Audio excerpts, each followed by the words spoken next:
Why was everyone laughing at her again? It wasn't the first time, and it wouldn't be the last. But somehow, today, the sound of their laughter cut a little deeper. The Nevada test range shimmered under the brutal noon sun, heat rising in rippling waves off the desert floor. A circle of soldiers stood at ease, shades pulled low, sweat glinting on their necks. Their laughter wasn't cruel exactly, just casual, careless, the way people laugh when they don't think the target of their joke can hear. Only Aaron did hear. Every word, every snicker. Their eyes weren't on her, they were on the rifle in her hands. "Hey, Walker," one of them called, his grin wide and bright. "That thing's older than my dad's playlist." A ripple of laughter spread through the group. Another voice chimed in. Did they pull that relic out of a museum? Erin ran her fingers across the rifle's surface, the cold, scarred metal of her M4 carbine, 8 years old, faded, pitted, and worn from 2 tours overseas, a weapon that looked like it had fought too many battles and lost too many of them. But she knew better. This rifle hadn't failed her once. And in a strange way, it carried more life than most of the soldiers standing in front of her. She looked up slowly.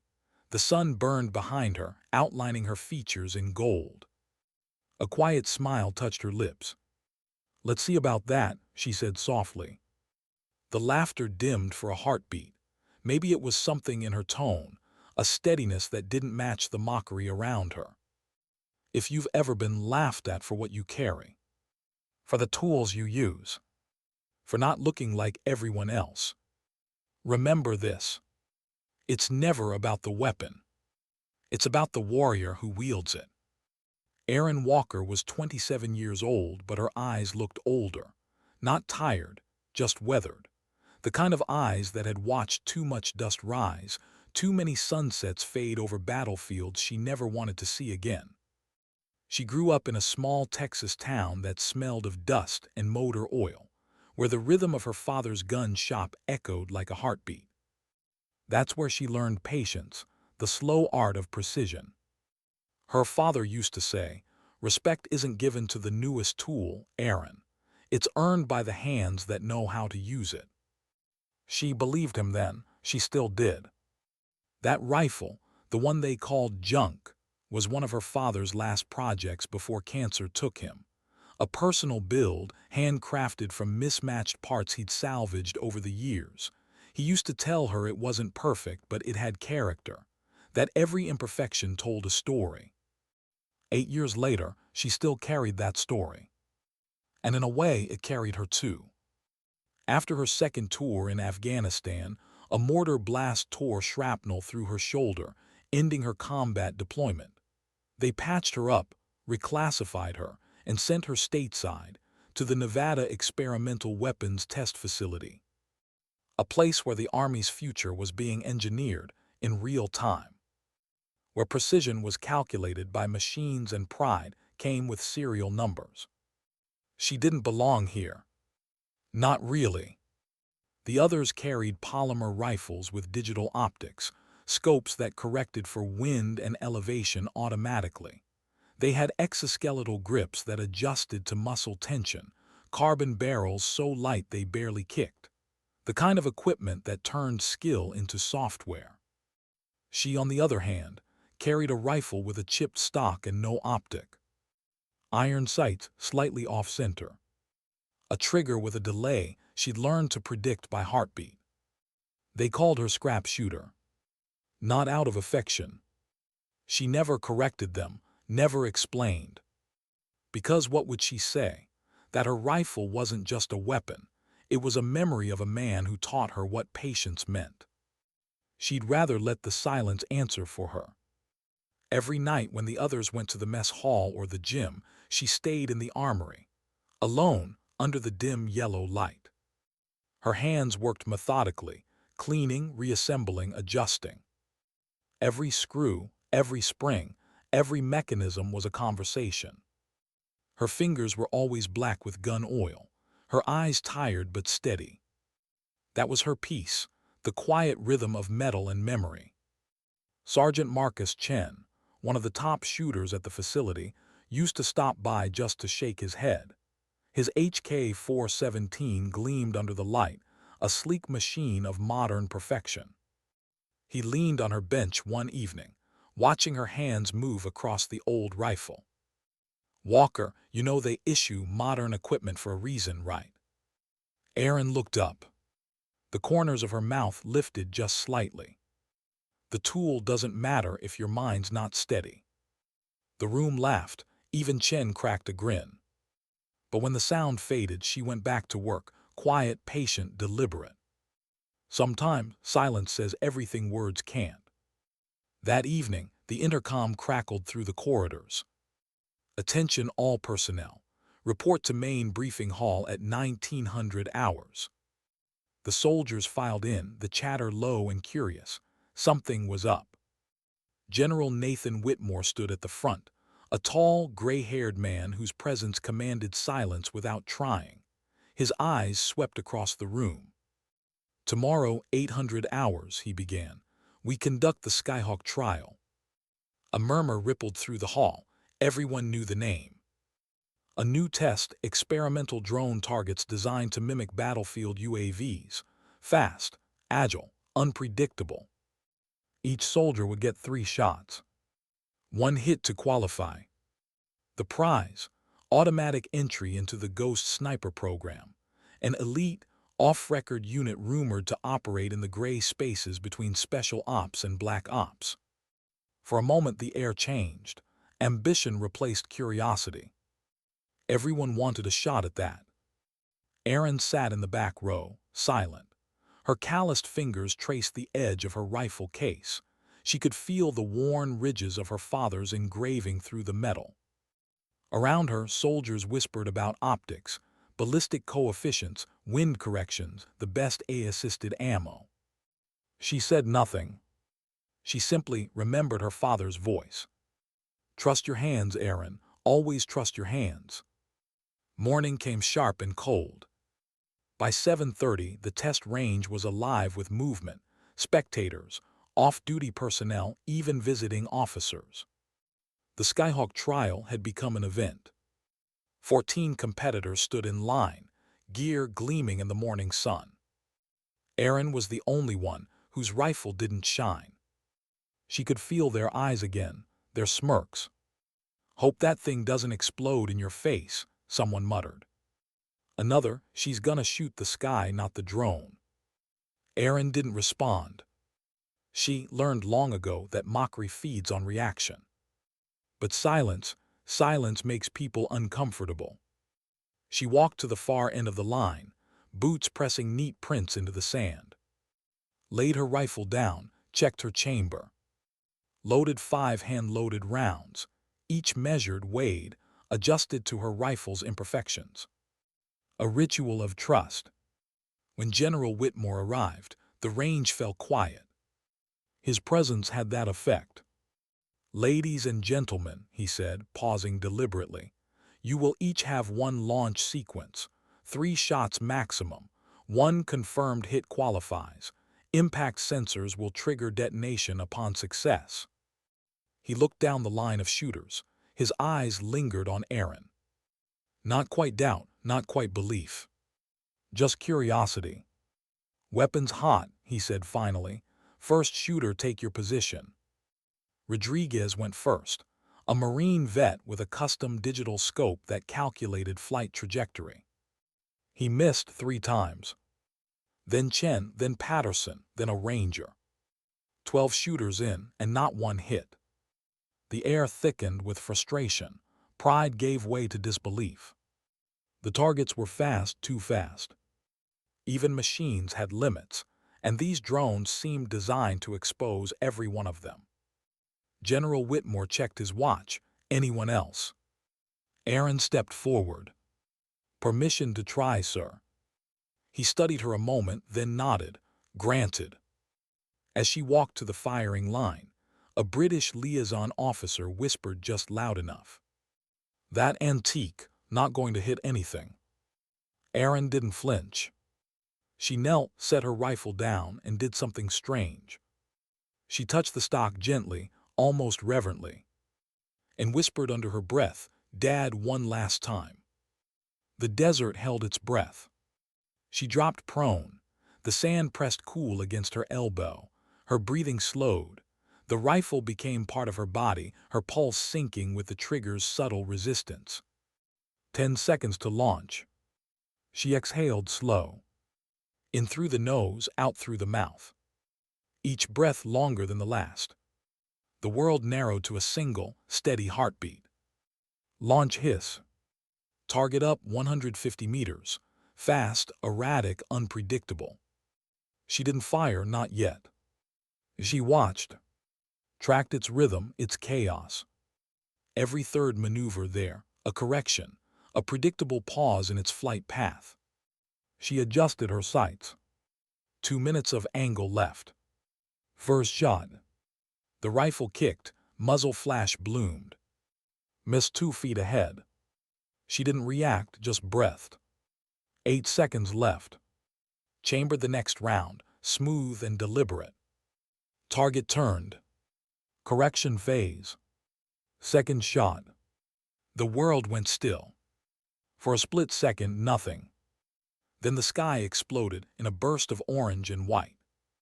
A perfect hit. No one spoke. Not the officers, not the soldiers who'd laughed. Even the desert seemed to pause.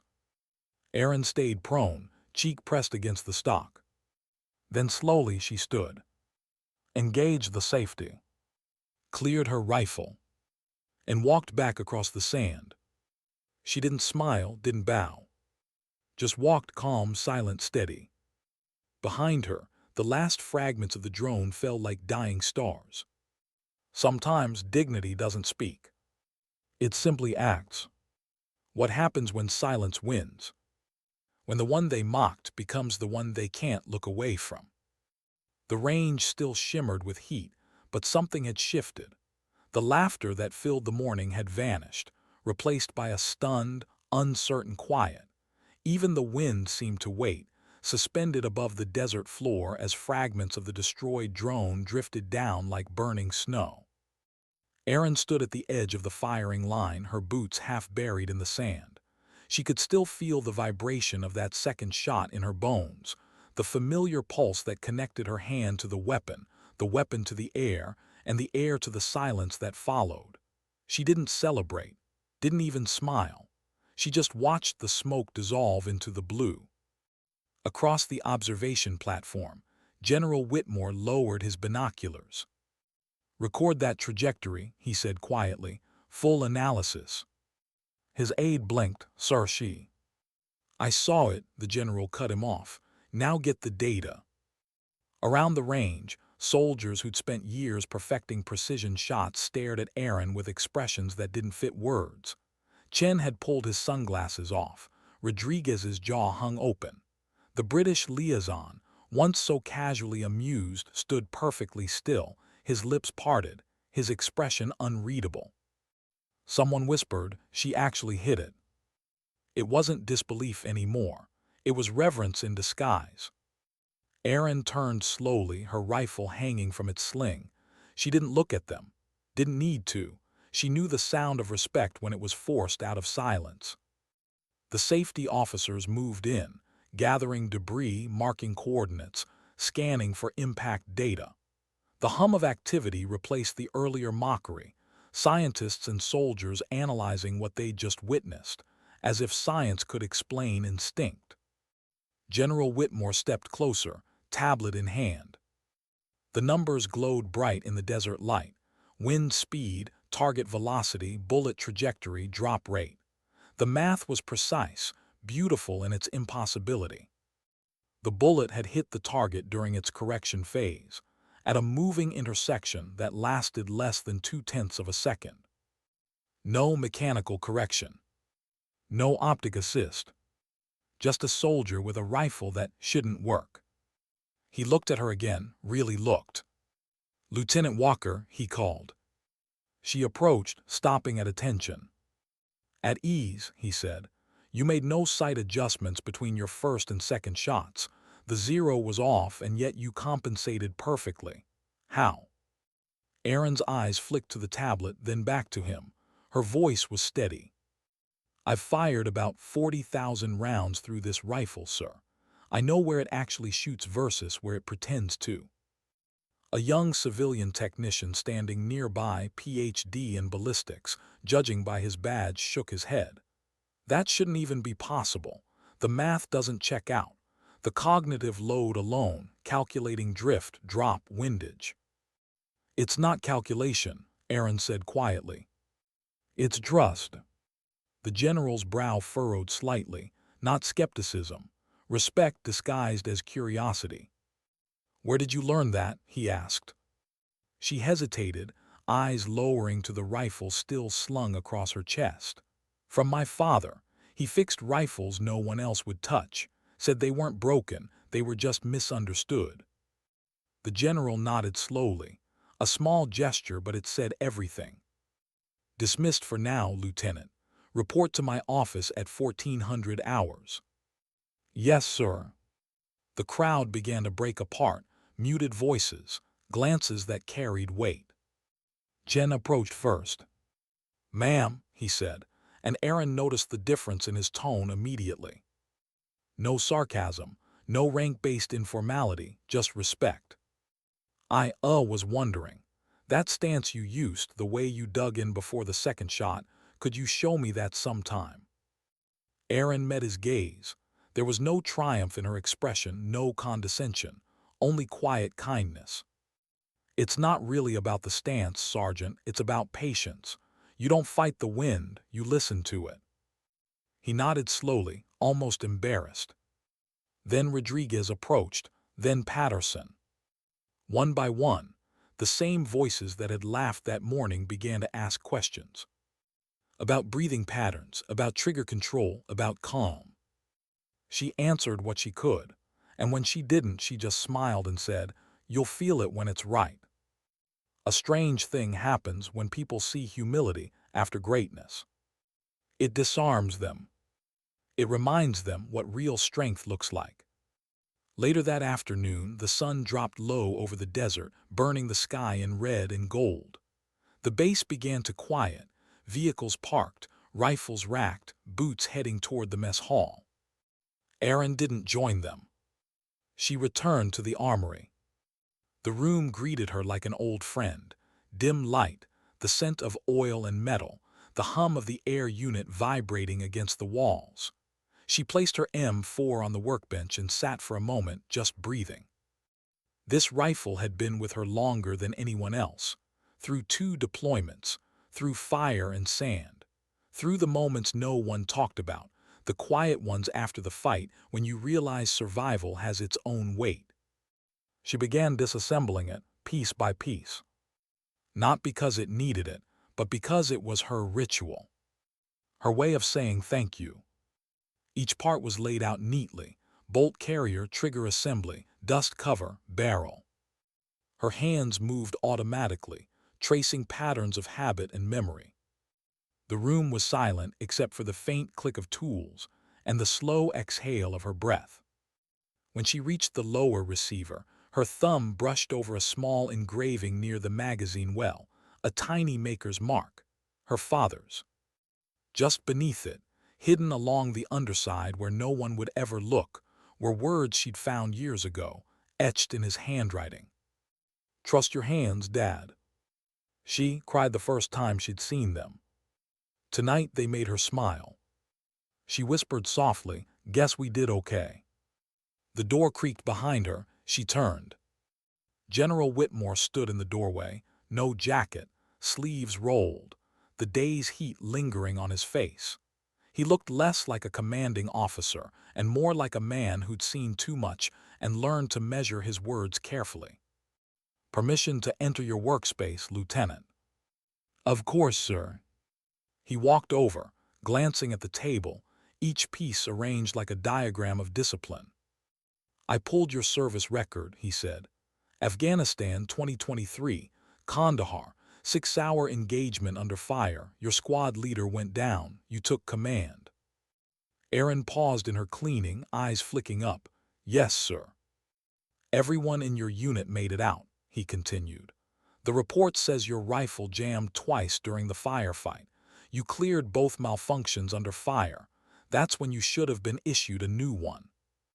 I declined, sir. I know. He smiled faintly, a rare expression on his stern face. I watched the range footage from this morning. You know what stood out to me? Erin shook her head. Your face, he said. There was no panic, no doubt, just absolute certainty. He picked up the small memory card lying beside her. That kind of composure can't be trained. It comes from somewhere else. He placed the card down, careful not to smudge the table.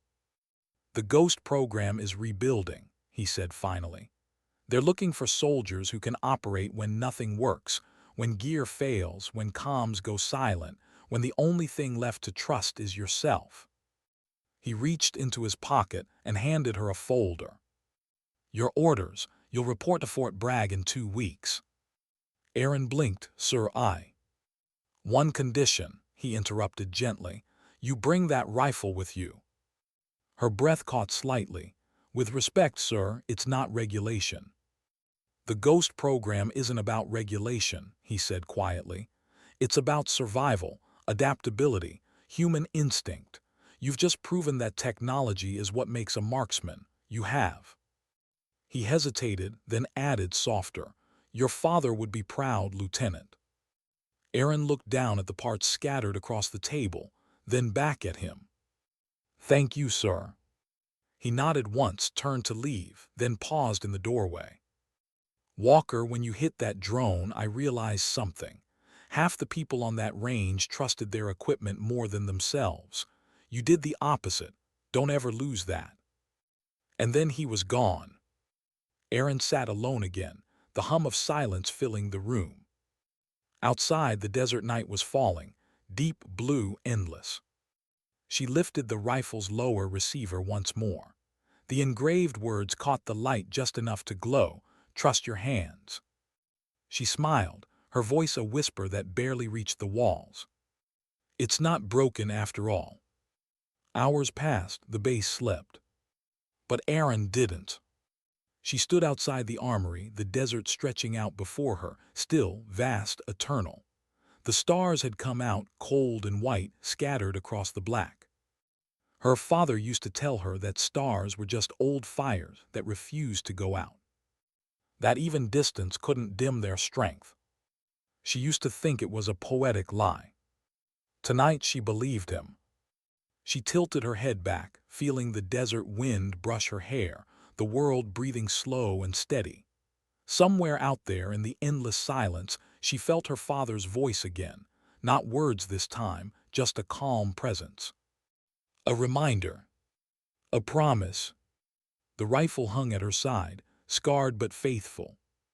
And for the first time in a long time, she felt whole. Sometimes the things that look broken are the ones holding us together. What does it take to walk into the unknown? To step into a place designed to break you and realize it's already trying. 2 weeks later, Erin stood at the gates of Fort Bragg, duffel bag slung across her shoulder. The Nevada sun replaced by Carolina humidity that clung to the skin like a second uniform. Around her, others arrived, men and women hand-picked from across branches, countries, and commands. Some wore the quiet confidence of experience. Others hid behind it. But all of them had one thing in common. They'd survived something that should have ended them. And now, the Ghost program was calling them to prove it wasn't luck. Erin didn't say much during intake. The staff sergeant checking names barely glanced up when she stepped forward. Name: Lieutenant Erin Walker. Assignment: transfer from Nevada Experimental Facility, per order from General Whitmore. That got his attention. He looked up, studying her. His gaze paused on the worn rifle slung across her back. Hell, they still let people bring antiques through intake. Erin said nothing. She simply signed the form, collected her badge, and walked through. Silence again, her most reliable weapon. The first thing she noticed about the Ghost program wasn't the secrecy. It was the simplicity. No banners, no slogans, no elite arrogance. Just steel walls, open training fields, and instructors who looked like they hadn't smiled since the last war ended. Their motto, etched discreetly on the barracks wall, read only one phrase: "The system fails, you don't." That was the creed. Technology breaks, command loses contact, satellites go blind. When everything else goes dark, the ghosts remain. Orientation was brief, almost deliberately cold. A man named Major Elias Grant stood at the front of the group. His voice was calm but sharp, like a blade honed by exhaustion rather than anger. "If you're here, it's because someone thinks you've already survived your limit," he began. "We're here to find out if they were wrong." No one laughed. Grant's eyes passed over each recruit. When they stopped on Aaron, he didn't linger, just gave a small, knowing nod as if he'd already heard her story. "You'll eat, train, and operate together for the next 9 weeks," he continued. "You'll learn how to think without tech, fight without gear, and survive without command. The goal is simple. When you have nothing left, you still complete the mission." He paused. Questions? No one dared. "Good," he said, turning toward the exit. "You'll need that silence." Training began before dawn the next day. Not drills, not runs, not weapons. Just observation. The recruits stood in a dirt clearing while instructors walked among them, saying nothing, just watching, measuring. Aaron could feel their eyes drift past her, then return, lingering on the old rifle. A few recruits noticed too. The man to her left, Corporal Darius Hale, leaned slightly, whispering out of the side of his mouth. "Did you forget your upgrade, Lieutenant?" Aaron didn't respond. He smirked, just saying, "That thing looks like it belongs in a museum." She looked at him calm, level. "Maybe it does, but it still hits." That earned her a quiet scoff, but she could tell beneath it he wasn't mocking, not really. He was covering his own nerves. That was something she understood. Fear hides best behind arrogance. The first live exercise came on the 5th day. A field course they called Nightfall. No lights, no comms, no thermal gear, just a compass, a hand-drawn map, and a single instruction. Extract your team and reach Point Echo. No noise, no traces, no excuses. They dropped them in teams of 4. Aaron's team included Hale, a quiet medic named Ruiz, and a communications officer named Jacobs. They were strangers, thrown into darkness together. The moment the helicopter rotors faded, so did the illusion of comfort. Aaron's compass glowed faintly under red light. The forest stretched ahead, black, endless, humid. Every step sounded too loud, every breath too shallow. "We go east," Hale whispered. "Half click, then turn north." Aaron glanced at her map. "The river bends there, it'll slow us down." Hale shot her a look. "You got a better plan, Lieutenant?" "Yes," she said simply. "We move through the ridge line, quieter, less heat signatures." He hesitated, jaw tightening. "You sure you can read that map without your vintage scope?" Aaron met his stare.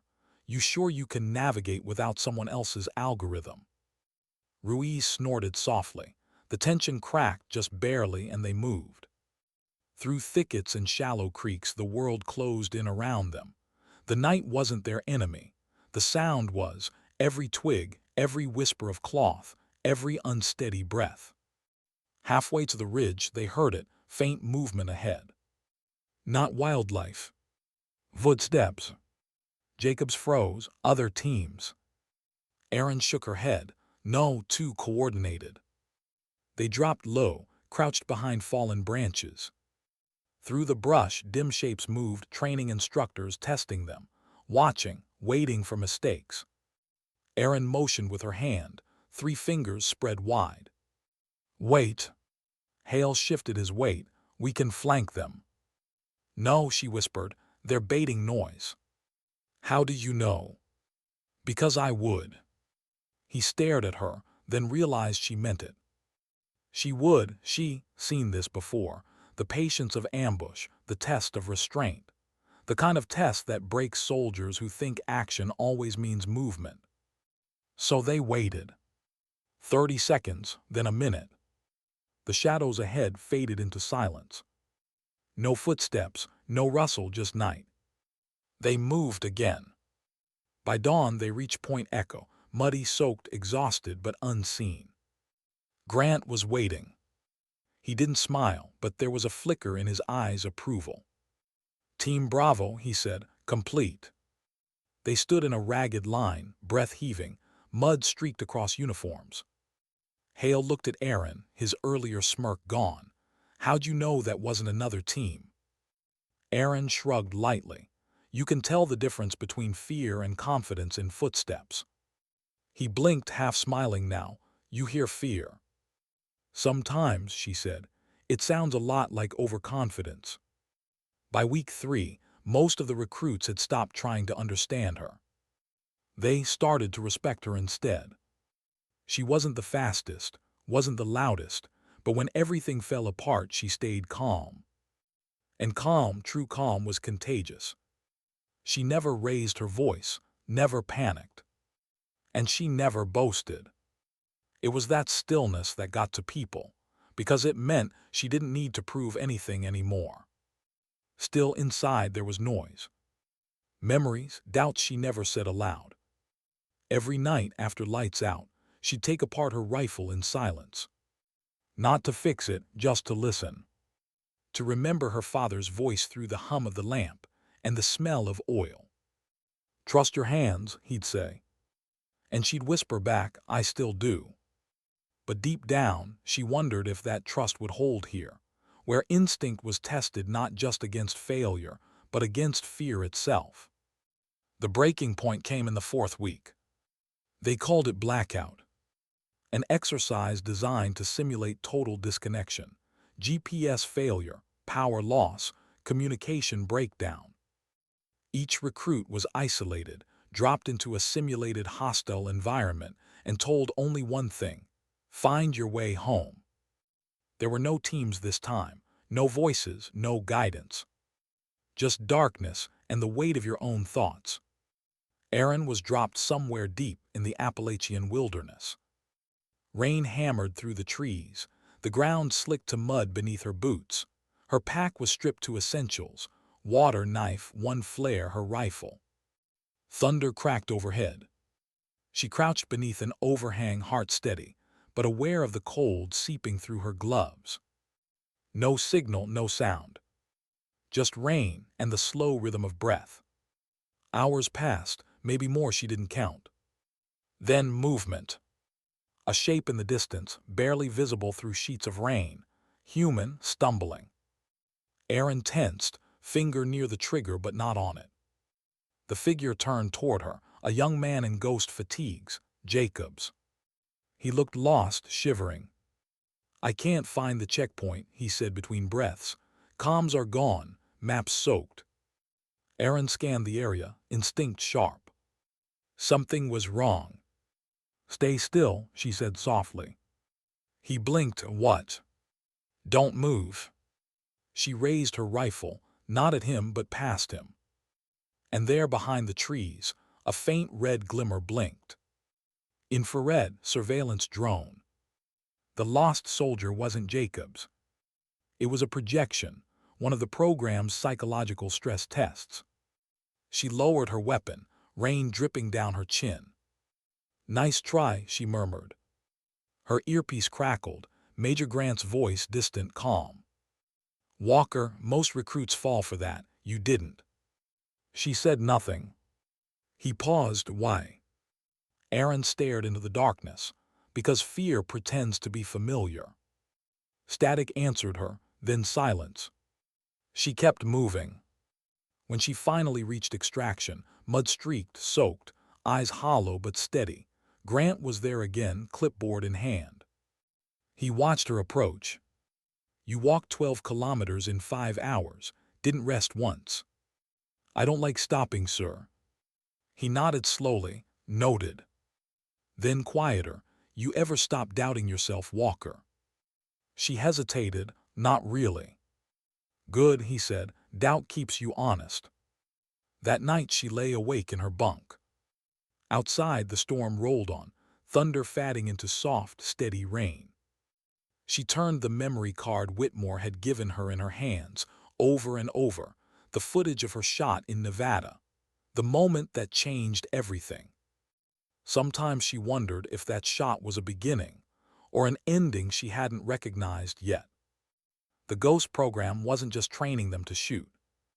It was training them to confront silence, the kind that echoes back everything you're afraid to admit. And somewhere, beneath the fatigue and fear, she understood the truth. They weren't building killers. They were rebuilding humans. Because in the end, the system fails. The rifle jams. The signal dies. And all you're left with is yourself. And if that's broken, nothing else matters. How do you teach someone to trust their soul when the rules demand otherwise? How do you train morality in a world that rewards obedience? By the 5th week of Ghost training, exhaustion had become part of their blood. They no longer complained, no longer joked in the chow line. No one cared about scores anymore, only survival. Sleep was rationed. Rations were earned. And trust was a luxury most had stopped affording. Erin felt the change in herself too. Her steps were slower but precise. Her words fewer but sharper. Every day felt like walking on the edge of a knife and learning to balance without bleeding. Major Grant called it adaptation. Erin called it something else. Erosion. The test came on a Sunday morning. They were called to the hangar, 20 recruits, boots crunching against concrete, rifles slung tight. The air was thick with the metallic scent of oil and anticipation. Grant stood before them, clipboard in hand, face unreadable. "This is Operation Red Veil," he began. "Simulation environment, live equipment, non-lethal engagement rounds. You will be given incomplete intelligence just like a real op." He scanned the room. "Your task is simple. Extract a high-value asset from a village before sunrise. You'll have support drones, remote surveillance, and a command relay officer to coordinate comms. But understand this." His voice hardened. "Half of what you're told will be wrong. Your job is to know the difference." A murmur rippled through the group. Hale glanced sideways at Erin, eyebrows raised. "Half." She didn't answer. Grant continued, "Your choices will determine not only mission success but survival ratings. Fail to adapt and you fail the program, dismissed to staging."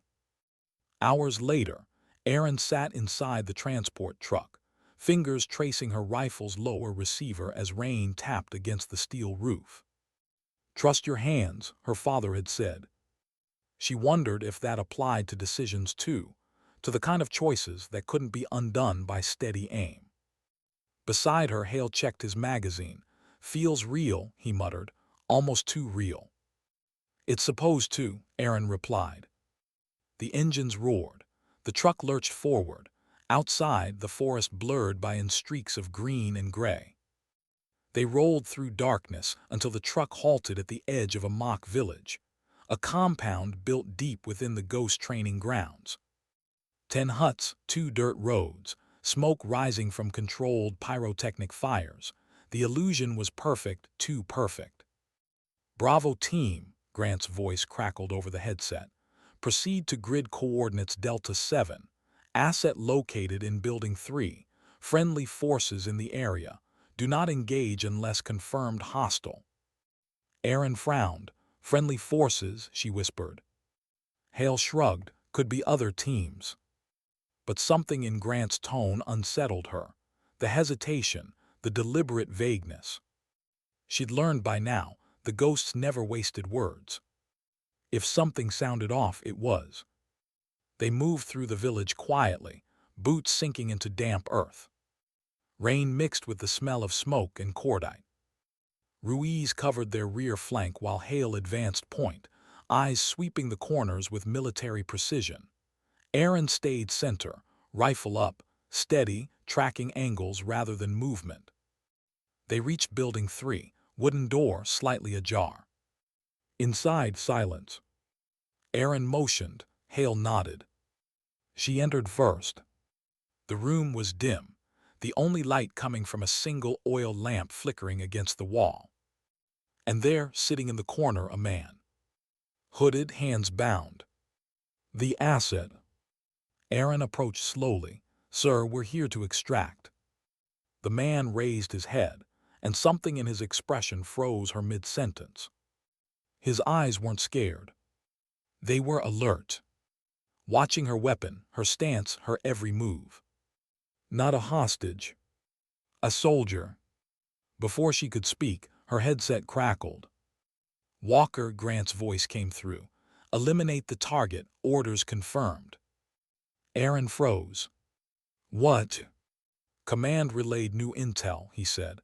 "Asset compromised. He's enemy infiltrator. Eliminate immediately." Hale shifted behind her, uncertain. "Sir, confirm identification." "Negative visual confirmation required," Grant's voice snapped. "Execute, Lieutenant." Aaron stared at the man, the simulated target. Sweat glistened on his temple. His breathing was steady, controlled. Too controlled. It could be part of the test. Or it could be real. She raised her rifle, but her hands didn't move. The world slowed. She remembered her father's voice. A weapon is only as good as the judgment behind it. Her pulse thundered. Her instincts screamed that something was wrong. "Hale," she said quietly, "cover him." He blinked. Orders were clear. They were conflicted, she interrupted. "Walker." She stepped closer to the hooded man. "Who are you?" No answer, just calm eyes. Her headset hissed again. "Lieutenant, this is a direct order. Execute now or you're out of the program." She exhaled, eyes closing briefly. The decision was a blade, one edge obedience, the other integrity. Her finger hovered near the trigger. Then she turned the rifle, aimed high, and fired one clean round into the lamp. Darkness swallowed the room. "Negative execution," she said into the mic, voice steady. "Target secured pending verification." Static, then silence. For 10 seconds, she thought that was it, that her decision had ended everything. Then Grant's voice returned, low and unreadable. "Copy that, Lieutenant. Continue mission." The line went dead. They exfiltrated under cover of darkness. The target was extracted alive, blindfolded, restrained but breathing. No debrief, no feedback, nothing. Just a return to barracks and hours of silence. By dawn, rumors spread. Some said she disobeyed a kill order. Others said the target was a decoy, meant to expose moral hesitation. Either way, she had broken the one unspoken rule: never question command. She sat on the edge of her bunk, hands clasped loosely between her knees. Outside, the rain finally stopped. Hale stood in the doorway. "You know that was a setup, right?" he said quietly. "I know." "Then why risk it? They were testing you." Aaron looked up, eyes calm. "Because tests don't change what's right." Hale leaned against the frame, arms crossed. "You really think there's a right in this job?" She gave a faint, tired smile. "There has to be, otherwise what's left?" Later that day, she was summoned to Grant's office. The hallway leading there was narrow and sterile, gray walls, muted lights, no sound except her footsteps. He didn't make her wait. "Sit," he said, gesturing toward the chair opposite his desk. She did. He studied her in silence for nearly a full minute, his expression unreadable. "Why didn't you follow the order?" he asked finally. "Because it didn't make sense," Aaron said. "The intel didn't match the environment. The behavior didn't fit the profile." "That's not what I asked," he said quietly. "I asked why." Aaron hesitated. "Because my gut said it was wrong." Grant leaned back in his chair. "Your gut?" "Yes, sir." He nodded slowly, then stood, walking to the window. The ghost program exists because command structures fail, because comms die, because sometimes there is no order to follow. We build soldiers who can operate in that chaos. He turned to face her, and yet, even in that chaos, you hesitated. Aaron met his gaze. "No, sir," I decided. The silence between them was electric. Then, unexpectedly, he smiled, faint, fleeting. "Most soldiers obey first and think later," he said. "You think first, then you act. That's rare." He walked back to the desk, picked up a small folder and handed it to her. "Evaluation results from Red Veil." Erin opened it. The report was brief, only one line under her name. "Status passed. Condition, retain autonomy." She looked up, confusion flickering across her face. "Passed." Grant nodded. The target was an instructor. The order to eliminate was false. You were being evaluated for moral override capacity, the ability to question, not just comply. The rest failed. Her breath caught. The rest. "Half took the shot," he said simply. "Half hesitated until override. Only one refused." Aaron's throat tightened. "You were testing humanity." "No," he said quietly. "We were searching for it." That night Aaron sat outside the barracks, rifle resting across her lap. The stars stretched infinite above her, pale, indifferent witnesses to the war inside her head. She thought about the other recruits, the ones who'd followed orders because that's what soldiers do. And she wondered how many of them would sleep well tonight. Hale joined her after a while, silent at first. Then he said softly, "You know, most of us thought strength was about obedience, about proving we'd do anything." Aaron didn't look at him. "It's not." "What is it then?" She turned her eyes toward the horizon, where dawn was beginning to burn faint traces of red through the clouds. "Strength," she said, "isn't how far you'll go for an order. It's how far you'll stand for what's right, even when you're the only one standing." He nodded slowly, eyes reflecting the morning light. Neither spoke again. As the sun rose, its light spilled across the training field, warm, silent, unjudging. And for the first time since arriving, Erin felt something she hadn't felt in years. Peace. Not because she'd won, but because she'd remembered why she fought. Sometimes strength isn't in pulling the trigger. It's in choosing when not to. What happens when training ends and the silence starts to sound real? When you can't tell the difference between a test and the world watching to see if you'll break. 3 weeks after Operation Red Veil, Erin Walker stood on a tarmac somewhere in Eastern Europe, the night wind slicing against her face. A transport plane idled behind her, its rotors groaning against the cold. Around her, ghost operators moved with the precision of ghosts indeed, silent, focused, invisible even when standing still. No insignia, no names. Just purpose. Her M4 hung across her chest, cleaned, calibrated, battle-worn. The same rifle the world had once laughed at. Now, it was the one thing she trusted more than her heartbeat. Major Grant approached from the shadows, clipboard under his arm, his breath fogging in the chill. "Walker," he said quietly, "your assignment's confirmed. Forward recon and overwatch for Extraction Team Sierra. You'll deploy as their ghost eye, silent overwatch, no signature, no comm chatter unless critical." Erin nodded. "Location." Grant handed her a sealed folder. "Inside, you'll open it when you're airborne." She studied his face. There was something different in his tone tonight, something unspoken. Concern, maybe, or pride. "Is this a test?" she asked. Grant gave a faint smile. "Every mission's a test. The difference is this one counts." Inside the transport, the roar of the engines drowned out everything. The dim red light cast the cabin in muted color, faces half hidden beneath helmets and night vision rigs. Team Sierra sat across from her, 3 soldiers she'd never met. Their eyes said enough. New blood. Sergeant Hale was there too, strapped in near the cockpit. He gave her a subtle nod. They hadn't spoken much since the Red Veil operation, but respect had quietly replaced rivalry. When the plane lifted off, Aaron pulled the folder open. Inside, one photograph, one line of text, and a map. Operation. Objective: secure extraction of foreign intelligence contact from hostile-held industrial zone. Minimal collateral. Silence preferred. There was no name, just coordinates and a time window, 300 local. She folded the file, secured it inside her vest, and leaned back against the cold steel wall. Her fingers brushed the engraving on her rifle again. Trust your hands. She exhaled, steady and deliberate. I'm trying, Dad, she whispered. The drop came over black forest, the kind that swallowed sound. The parachutes opened low, too low for comfort, but that was the point.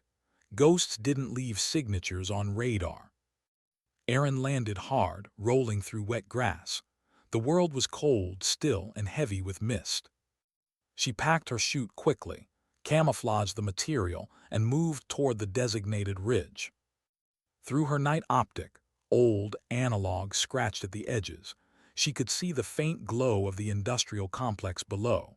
Tall chimneys, flickering lights, figures moving like insects under sodium lamps. Target zone confirmed. She knelt, setting up overwatch, rifle balanced on bipod, rangefinder adjusted by instinct. She didn't have digital wind compensation or auto-adjusted optics like the others. But she didn't need them. She watched, waited, listened to the forest breathe. Ghost Eye, this is Sierra 1, Hale's voice came through softly. We're in position. Entry in 90 seconds. You good up there? Aaron replied in a whisper. Eyes up, no movement yet. You've got a 3-man patrol at your 10 o'clock, about 80 meters. Slow pattern. Copy that. She tracked their movement, steady and calm. The patrol paused near a chain-link fence, smoking cigarettes, unaware that death hovered quietly above them. Hale's team moved like shadows, slipping behind stacked cargo crates. Then a flash of movement. One of the guards turned. Aaron's breath caught, the moment stretched thin. Walker, Hale's voice murmured. We've been made permission to. Negative, Aaron whispered. Hold. Through the scope she watched the guard squint into the dark. The wind picked up, rattling the fence. The man hesitated, then shrugged and turned away. Aaron exhaled. Continue. The silence on the other end carried relief disguised as professionalism. Copy. Moving. Minutes passed like hours. Aaron's world had narrowed to her heartbeat, her breath, and the faint glow of her sight picture. Then movement. 3 figures appeared on the far side of the facility, running low, guided by hand signals. Sierra team had found their contact. The extraction had begun. But something was wrong. The contact was limping. Blood smeared one sleeve, not simulated, not staged. Aaron adjusted her focus. This wasn't an exercise. The man's expression, panic, real panic. Ghost Eye to Sierra 1, she whispered. You didn't tell me your contacts hit. Static, then Hale's voice clipped. Neither did command. A new voice broke in, cold and unfamiliar. Ghost Eye, this is Control. Maintain overwatch, do not interfere. Aaron frowned. The tone was different, clinical, detached, not Grant, not anyone from the Ghost program she recognized. Her instincts stirred. She watched the extraction continue. Sierra moved through the shadows, carrying the injured man between them.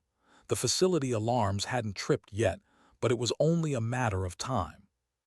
Walker, Hale said, we're 2 minutes from the exfil point. Keep our path clear. Copy, Aaron said. Then she saw it. Movement on the ridge behind them. 6 heat signatures closing fast. Not guards. Not randoms. A kill team. 6 tangos inbound from North Ridge, she hissed. Fast approach, likely intercept. You'll cross paths in 80 seconds. Confirmed, Hale said. We'll adjust. Negative, she interrupted. They're cutting you off. Change course southeast through drainage line. Silence, then Hale. Drainage lines unscouted. I know, do it anyway. She tracked the pursuing hostiles, their movement deliberate, coordinated, too coordinated for local militia. These weren't random combatants. They were professionals. Her trigger finger hovered, controlled. She could take one, maybe two, but the rest would adapt, and firing risked revealing her position. She calculated angles, wind, elevation, pure instinct, the way her father taught her. Not perfect math, perfect trust. Come on, she whispered. Through her scope, she saw Hale's team slipping into the drainage culvert, the injured contact barely conscious. The pursuers reached the fence line, hesitated. Then one broke off, scanning upward with an IR lens. Aaron's stomach tightened. They were searching for her. She breathed once, twice, then squeezed the trigger. The shot cracked through the valley, a perfect echo swallowed by distance. The hostile dropped instantly. The others scattered for cover. Walker, what the hell? Control's voice flared through comms. Compromised, she said flatly. Engaged to protect asset. Negative authorization, the voice snapped. You're off protocol. I'm not off mission, she whispered. She chambered another round. Her breath was steady, movements minimal. Two more targets broke from cover, flanking low. She fired again, one, then two. Both down. Ghost Eye, this is Sierra. Hale's voice came through, tense but alive. We're clear, crossing secondary ridge. You saved our ass. Aaron exhaled slowly, shoulders lowering. Keep moving. I'll cover from here. Copy that, and Walker, thanks. She smiled faintly. Just doing my job. By dawn, the team had reached extraction. The contact was stabilized. The facility burned behind them, smoke curling into the gray sky. But the silence in Aaron's headset wasn't victory. It was something colder. Control had gone quiet. No acknowledgement, no orders. Nothing. Back at the field hangar, Grant was waiting. His face was unreadable. Debrief, he said simply. Aaron stood at attention, boots soaked, rifle slung low. Mission successful. Extraction complete. 3 hostiles neutralized. Grant nodded once. I read the report. You went off protocol. Protocol would have gotten them killed, sir. He looked at her for a long moment, then sighed. That's what I told them. Them, she asked. Control command, he said. They're not pleased you fired without clearance. They wanted to see how far you follow orders again. Aaron frowned, so it was another test. Grant shook his head. No, this time it was real, but they knew it would put you in conflict. They wanted to measure your threshold for disobedience. Her stomach twisted. They used a live op for that. He met her gaze. They used you. Silence, the words landed heavy. He continued quietly. You were right, by the way. The contact was legit, an intelligence broker smuggling encrypted data out of hostile territory. The kill team wasn't ours. You saved everyone. Then why does it feel like I failed? She asked. Grant's eyes softened. Because you're human, Walker. The rest of us forgot what that feels like. Later that night, she sat alone on the steps outside the hangar. The sky was bruised purple, the kind of twilight that looks like the world holding its breath. She cleaned her rifle slowly, methodically. Each wipe of the cloth was a prayer she didn't know she was saying. The mission had gone right, but the system had gone wrong. And for the first time she realized, maybe that was the point. The ghosts weren't designed to obey.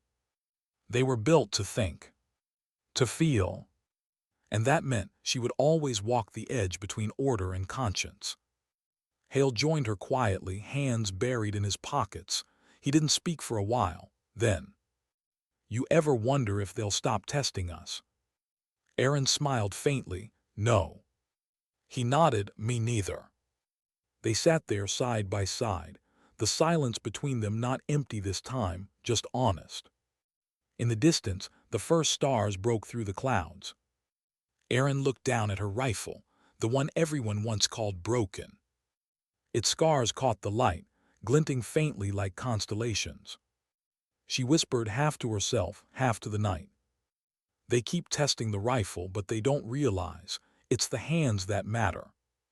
And somewhere in that endless stillness, her father's voice echoed back, quiet and proud. Trust your hands. How many missions before you start to lose yourself? How many times can you pull the trigger and still recognize the hands that do it? A month after Operation Veilfall, the ghosts were deployed again. Not for combat, for silence. No fanfare, no mission brief on screens. Just a sealed envelope, a coordinates code, and a single phrase written across the cover. Don't look back. Erin read it twice before slipping it into her pocket. She didn't like that kind of phrasing. Orders that sounded like warnings never led anywhere good. Major Grant stood near the hangar, coat collar turned up against the wind. His eyes met hers briefly as she passed. "Walker," he called softly, "you don't have to prove anything this time." "I'm not," she said, "just doing my job." "Sometimes that's exactly what I'm afraid of." She hesitated. "Sir." Grant didn't answer. He just nodded toward the waiting transport and said, "Be careful out there." She didn't ask why the air felt heavier than usual. Some part of her already knew. The mission zone was an abandoned border town, half-collapsed factories, rusted railway lines, and wind that carried the hollow sound of things long forgotten. Her team, 4 operators. Objective, reconnaissance and recovery. The intel was vague. Locate a downed recon drone, secure data core, extract before dawn. Standard procedure, at least on paper. But as the helicopter dipped low and the landscape came into view, Erin noticed the glint of old structures, too much debris for a simple crash site, and a pattern to the silence that didn't feel natural. She turned to Hale, who sat across from her. His expression said what both of them were thinking. This wasn't a recovery, it was a setup. "Orders seem too clean," he muttered. "They always do," Erin replied, "until they're not." The chopper flared, the side door opened, the night swallowed them whole. They moved through the ruins in a line, boots whispering against concrete. Erin's M4 hung low, safety off, finger resting steady on the receiver. Her every sense stretched thin. The moonlight caught on broken glass, casting fragments of reflection across the street like scattered ghosts. "Movement 12 o'clock," Ruiz whispered through comms. Erin dropped to a knee. "Eyes on." "Negative, thermals flickering, could be interference." Hale hissed softly. "This place is dead, Ruiz.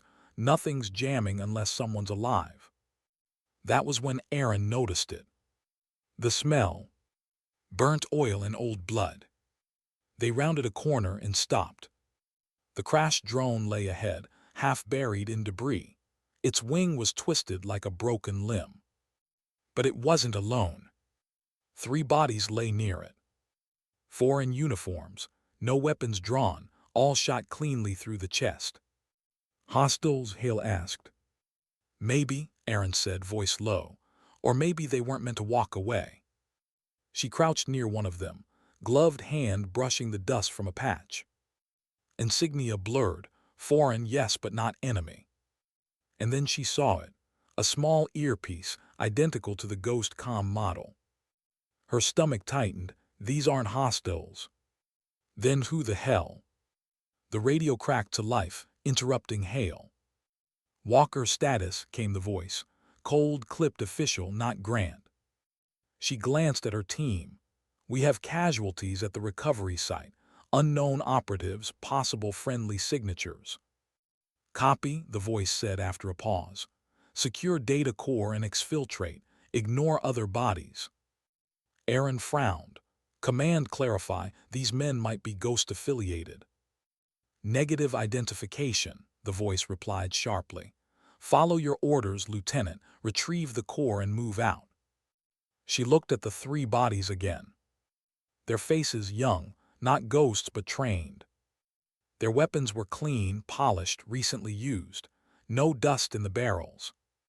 They'd been here less than 24 hours. And someone had executed them. Her pulse began to climb, but her voice stayed even. Copy that, securing the drone. She signaled the others forward, but her mind didn't follow. The data core was intact, sealed beneath the broken fuselage. Erin worked in silence, hands steady, movements deliberate. But her eyes kept drifting back to the bodies. Ruiz kept glancing at her, tension in his jaw. Orders are orders, he said finally. She didn't answer. Hale's voice cut through the quiet. You don't buy it either, do you? Erin looked up. What? That we're here for a hard drive, he said. This isn't intel recovery, it's a cleanup. She didn't want to agree, but she couldn't deny it. Every detail felt staged, the timing, the precision, the lack of resistance. They weren't gathering data. They were erasing evidence. They carried the core out under the broken moonlight, the air sharp with tension. The extraction point was a few clicks east, across an old rail yard filled with derelict cars and twisted metal. Halfway through, their radios hissed again. Change of plans, Command's voice said. Proceed south to alternate Point Bravo, immediate, hostile reinforcements inbound.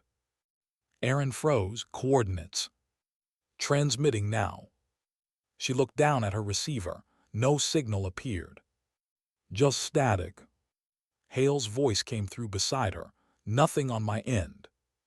Then Ruiz's comm clicked, a different frequency. Got it, he said. South Ridge, 2 clicks. Erin hesitated. Who transmitted it? Ruiz frowned. Same frequency as Command. No, Erin said softly, not the same tone. They stared at each other. And then gunfire. It came from behind, sharp, controlled. Suppressors professional. Ambush, Hale shouted, dropping behind cover. Rounds tore through the rail yard, sparks scattering as metal screamed. Erin hit the dirt, scanning angles, eyes catching faint muzzle flashes in the distance. 3 hostiles, elevated position, she shouted. She returned fire, short controlled bursts. The rifle kicked against her shoulder, familiar, grounding. Hale flanked right. Ruiz moved left but didn't make it far. A round clipped his vest, spinning him to the ground. Ruiz, Erin shouted. I'm good, he gasped, but the pain in his voice told another story. Hale pressed forward, throwing a smoke canister. We need to move. Erin covered him, firing through the haze. The attackers shifted, tactical, methodical, trained. Her heart pounded, not fear. Recognition. She'd seen this style before. At training. Ghost precision. Her blood went cold. Hale, she whispered, they're not hostiles. He looked at her, disbelief in his eyes. You're saying. They're ours. A round shattered the rail beside her. Metal shards sliced her cheek, blood streaking down to her jaw. Then why are they firing on us? Hale demanded. Erin didn't have an answer, only a truth that felt worse than any bullet. Because we weren't supposed to find those bodies. The firefight dragged for what felt like an eternity, motion, smoke and breath measured in fractions. Hale's rifle jammed. Erin tossed him her spare mag, then leaned into her own shot, the world narrowing again to iron sights and instinct. She picked her targets by rhythm, not logic, movement, pause, exhale. 2 down, 1 retreating. Silence fell like ash. They regrouped behind an overturned rail car. Ruiz clutched his shoulder, pale but conscious. Hale's voice shook with anger. You think Command sent us into this? Erin's silence was answer enough.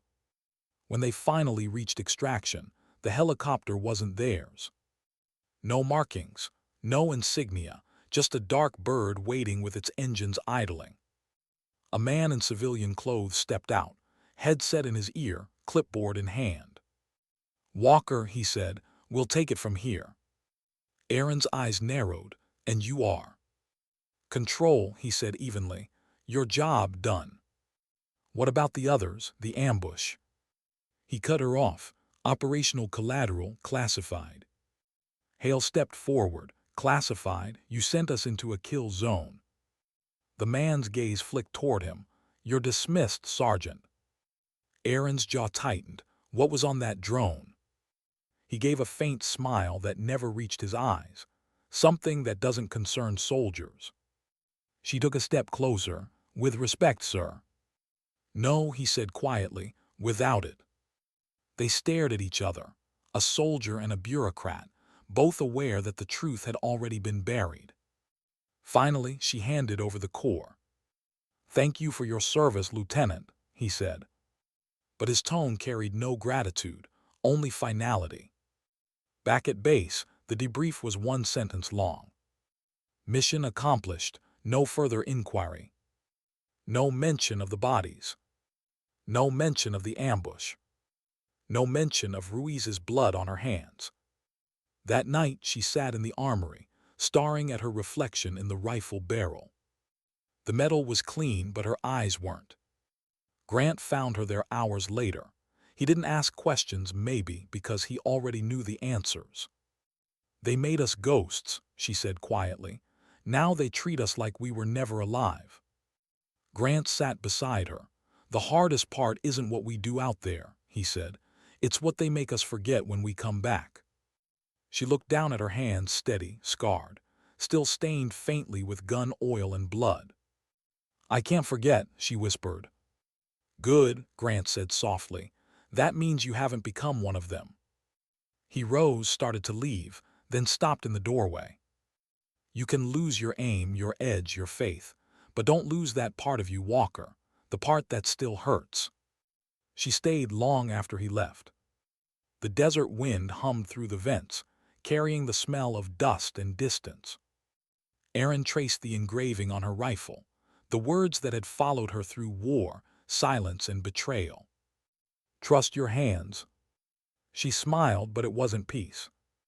It was something quieter. Acceptance, maybe. Resolve.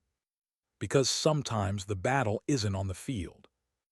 It's inside the ones who refuse to become what war demands. And maybe, she thought, that's the only fight that ever really matters. What do you do when you realize the enemy isn't out there anymore? When you start to wonder if the uniform on your back is the camouflage hiding something darker. 3 days had passed since the border town mission, and no one mentioned it again. Not in the hallways. Not in debrief. Not even in whispers. It was as if it never happened. Ruiz had been medevaced out. Hale had been reassigned temporarily. And Aaron was back on the range. Back to firing at paper silhouettes that didn't bleed, didn't scream, didn't ask questions. The sound of her rifle echoed off the concrete walls, measured, perfect, hollow. Each shot struck dead center. Each shot sounded less like triumph, more like confession. On the 10th shot she stopped. The echo faded. Her finger hovered over the trigger, but she couldn't bring herself to fire again. Her chest felt tight. Her breath shallow. Because every bullet she fired now reminded her of the ones she didn't. And the lives that vanished in silence anyway. "Lieutenant Walker." She turned. Major Grant stood at the doorway, arms crossed, watching her. His expression was unreadable, but his tone wasn't military this time, it was human. "You're off your rhythm," he said. "Sorry." "You're shooting perfectly, that's the problem." Aaron lowered her rifle, permission to speak freely. "Always. I don't think this program knows what it's training us for anymore." Grant walked toward her slowly. "And what do you think it's training you for?" She looked at him. "To obey until we stop asking why." He held her gaze for a long moment, Then quietly, "You're not wrong." That surprised her. She expected the usual deflection, the half-truths, the reminders about chain of command. Instead, he walked past her and picked up one of the paper targets. Two neat holes through the heart, one through the head. "You ever wonder why we call you ghosts?" he asked. "Because we operate unseen," she replied automatically. He shook his head. "No, it's because eventually ghosts stop knowing if they're the hunter or the haunting." He folded the paper and handed it to her. "Meet me at Hangar 7 after chow," quietly. Then he left. Hangar 7 was abandoned, or supposed to be. Dust lay thick over unused crates, and the smell of old hydraulic oil clung to the air. Grant stood near an open console. The lights were dim. When Aaron entered, he didn't greet her. He just gestured toward the monitor. The screen flickered to life, grainy black and white footage. It was the drone. The one from the border mission. The recovered data core. Aaron's heartbeat quickened. "You kept a copy." Grant nodded. "I wasn't supposed to, but I don't follow orders I don't trust." He hit play. At first it was static, then images began to form. A convoy, 2 vehicles, military-grade unmarked. And then a familiar patch on the lead driver's shoulder. Ghost insignia. Her stomach dropped. "Those men we found." "Were ours," Grant said quietly. "Ghost operators from the beta cell. They'd been running a black reconnaissance mission for control, something off the books." Aaron's throat tightened. "What kind of mission?" "Evidence retrieval," he said. "Same as yours, except what they found wasn't meant to be found." He fast-forwarded. The video shifted to a warehouse interior. Dark, claustrophobic. The camera feed focused on a table, and on top of it, a set of sealed cases stamped with the Ghost insignia. Grant zoomed in. Aaron leaned forward. Her voice trembled slightly. "That's Ghost hardware." "Not just hardware," he said. "Prototype AI weapon integration modules, fully autonomous combat decision systems." Her pulse quickened. They were building kill protocols. "More than that," Grant said. "They were testing them on live targets." Aaron's chest went cold. "Civilians?" He nodded. "Foreign ones, ones that couldn't be traced back to us." She turned away from the screen, bile rising in her throat. "And when the beta team found out?" "They were silenced. Their mission was scrubbed. You walked into the cleanup." "Silence. The kind that doesn't fade, it thickens, like fog in the lungs." Aaron gripped the edge of the console, trying to steady herself. "Why are you showing me this?" "Because you need to understand what you're part of," he said, "and decide if you still want to be." Her hands trembled slightly. "Why me?" Grant gave a faint, tired smile. "Because you're the only one left who hasn't stopped asking why." He looked down at the screen again. "They called this project Iron Hand. Control says it's the future of warfare. Soldiers replaced by systems that never question, never hesitate." Aaron stared at the floor. "Machines that don't feel guilt." "Exactly," he said. "But before they replace us, they're using us to build it." She looked up, realization dawning. "The Ghost program." "Field data," Grant said. "Every decision, every trigger pull, every hesitation recorded. Fed into a neural model to teach their system how to think like a soldier. And once it does—" "They won't need soldiers anymore," Aaron finished quietly. Grant nodded. "They'll have weapons that believe they are human." The air between them felt heavy, suffocating. For a long moment, neither spoke. Then Aaron said softly, "You could have kept this to yourself." He nodded. "I did for too long. And now—" He looked at her. "Now I'm showing you because you might be the only one who can do something about it." That night, Aaron sat on her bunk, the file from Grant burning in her thoughts like a live wire. The footage replayed in her mind, The ghost insignia, the lifeless bodies, the silent obedience. She remembered her father's shop, the smell of oil, the way he used to say, "A weapon doesn't have a soul, Aaron. The person behind it does. Don't forget which one you are." But that was the problem now. The line between the two was fading. By morning, she made her decision. She found Grant near the mess hall, coffee in hand, staring out toward the horizon like a man who'd already seen the end. "I'm in," she said. He didn't turn. "You sure you know what that means?" Aaron nodded. "If they're building something that erases what makes us human, then stopping it is the only mission that matters." Grant exhaled slowly, nodding once. "Good, because once we start, there's no going back." He handed her a small encrypted drive. "Everything's on here, the files, the comm logs, the evidence. Get it out, quietly. Use your judgment." She looked at the drive in her hand. It felt heavier than any weapon she'd ever held. That night she drove. No comms, no tracker, no backup. Just her, the road, and the weight of truth. The desert stretched endless in every direction, the sky burning orange at the edges. She stopped at an old relay station, miles from any map. Inside, dust, decay, silence. She connected the drive to an old transmitter, bypassed encryption, began the upload. Her pulse raced. 70%. 80. 90. Then static. A voice. Cold, familiar. "Lieutenant Walker." She froze. The voice came from behind her. She turned slowly. The man from control stood in the doorway, flanked by two operators. "You shouldn't have come here," he said softly. "You should have stayed a ghost." Aaron's rifle was slung across her chest, but she didn't reach for it. Not yet. She glanced at the transmitter. 97%. "I think I already am," she said quietly. The man sighed. "You have no idea what you're interfering with." "Oh, I do," she said. "You're building soldiers who don't ask questions." "Soldiers who don't hesitate," he corrected. "Do you know how many lives hesitation costs?" She met his eyes.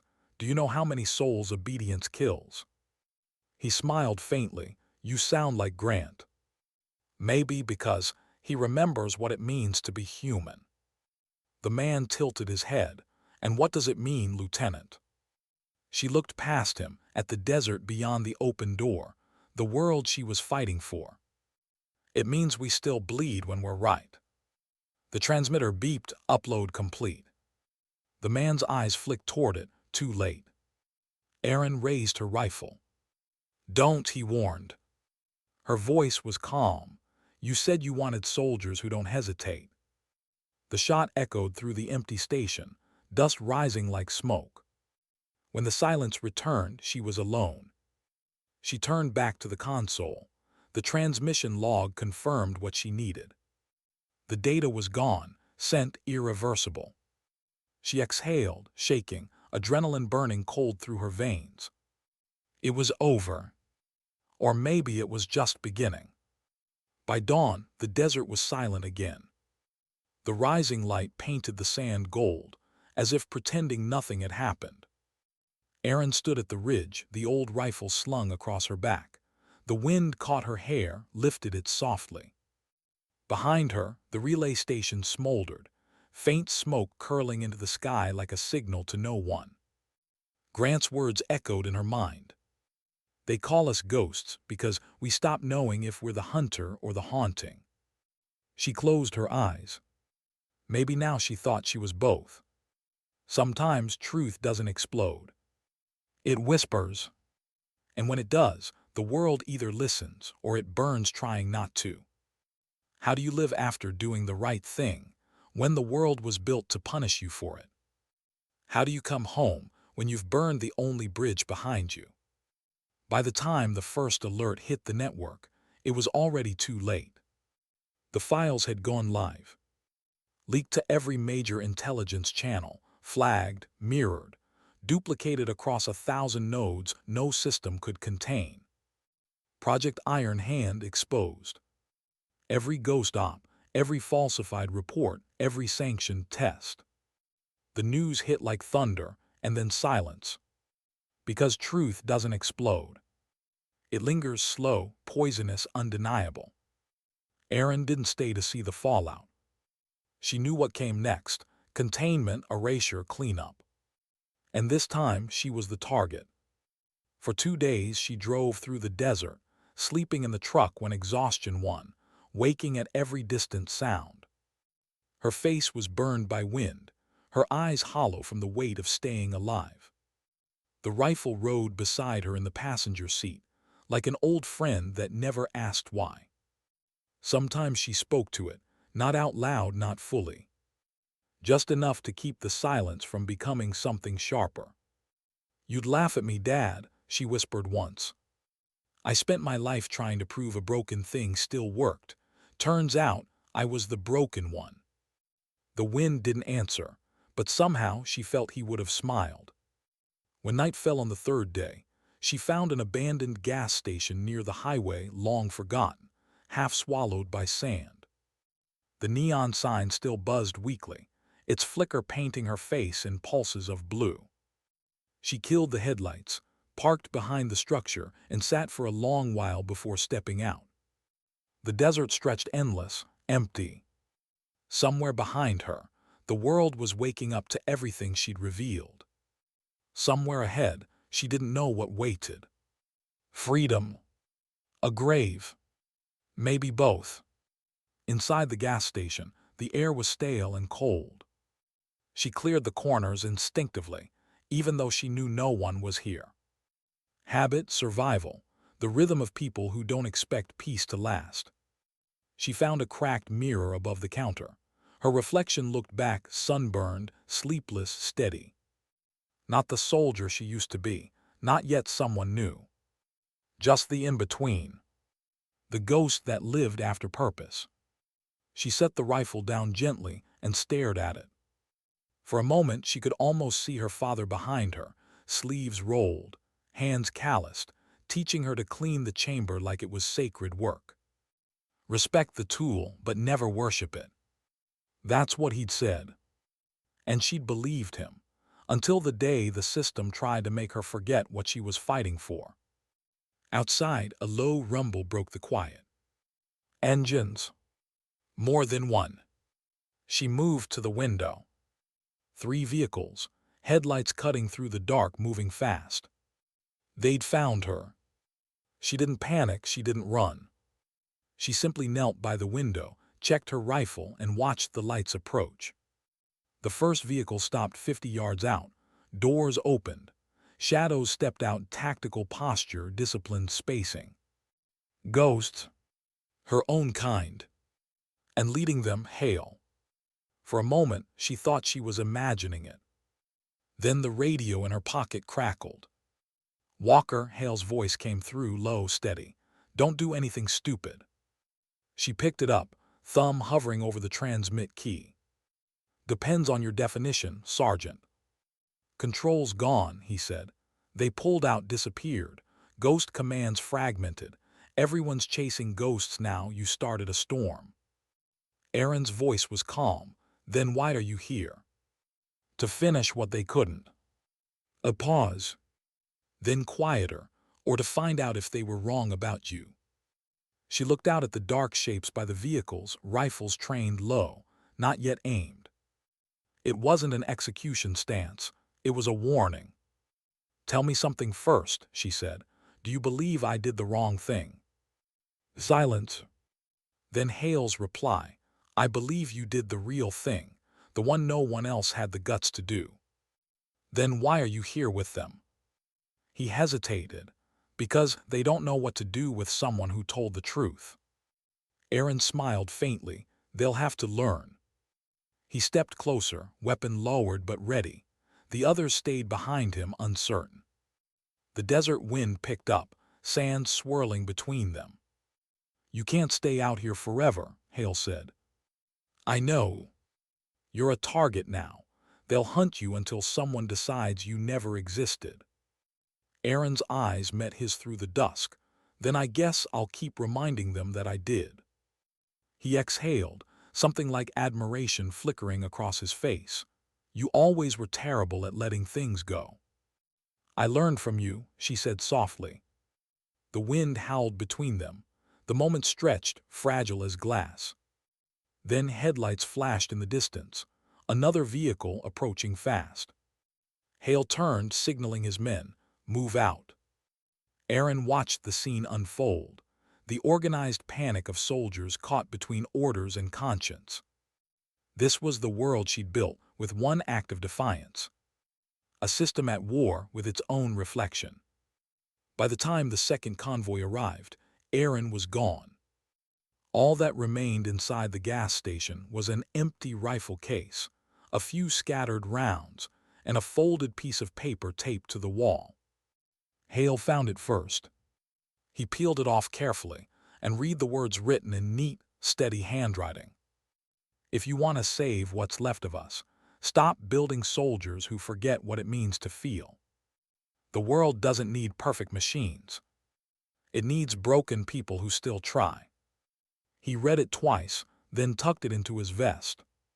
When he stepped back outside, he caught sight of footprints leading east into open desert. He didn't order a pursuit.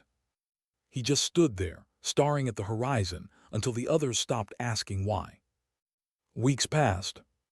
The leak spread across continents. Governments denied, then deflected, then disbanded. Project Iron Hand was buried, renamed, restructured, the same way every sin in uniform eventually is. But not erased. Because somewhere out there, the ghost who broke the silence was still alive. And that meant the truth still was, too. Months later, in a small border town near the Carpathians, a mechanic opened his shop early one morning and found a woman standing by the door. She wore civilian clothes, dusty from travel. Her face was calm, unreadable. She carried an old rifle wrapped in cloth. "You fix things?" she asked softly. The man nodded. "Depends on what's broken." She smiled faintly. "Everything eventually." He gestured her inside. "Show me." She unwrapped the rifle carefully, revealing the worn metal, the faded engraving, the quiet history buried in every scratch. The man studied it, running a finger along the receiver. "This one's seen life," he said. "So have I," she replied. He looked up at her, and though he didn't know her name, something in her eyes made him lower his voice. "Do you want it restored?" Erin shook her head. "No, just cleaned. It's earned its scars." He nodded. "That I can do." She turned to leave, but paused at the doorway. The morning light fell across her shoulders, painting her silhouette in gold. "If anyone asks," the man said, "what should I call it?" Erin smiled, a quiet, almost weightless thing. "Call it what it is," she said, "proof." Then she stepped into the sunlight, disappearing into the noise of the waking world. No medals. No ceremonies. No closure.